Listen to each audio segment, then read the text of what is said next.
Kam përgatitur lazanja në LD Premium. Lazanja në tenxhere është pak e çuditshme, por është nga recetat më të shijshme që unë kam bërë në tenxherën LD Premium. Do të gradojmë tenxherën në opsionin sauté, i cili është për kavardisje dhe do të japim start. Mbi vaj në ullirë do të hedhim qepën e grirë, më pas do të grim mishin.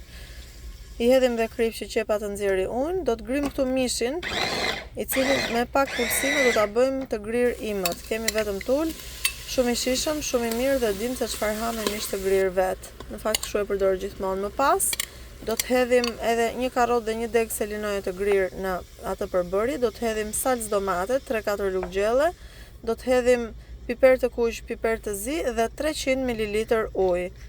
Kjo është sasia për gjysmë pako makarona nga lazanja, pra 5 lazanje gjysmë pako. Kështu që do të thyem tani petët e lazanjes në copa të mëdha, ja siç do t'i shikoni edhe në video. Dhe më pas do të mbyllim tenxherën dhe do ta gradojmë në opsionin rice për 12 minuta. Sigurohemi që valvula është e mbyllur, e bëjmë cancel programin sauté dhe shtypim rice dhe i japim start. Ky është gradimi. Pasi mbaron, nxjerr këto dy shenjat për mbajtje ngrohtë, por ne nuk e duam dhe do ta fikim. Është një super konsistencë, shumë e shijshme dhe më besoni, duhet ta provoni që ta besoni këtë lloj recete dhe do të bini rehat me lazanjen më pas, që do ta bëni më në tavë.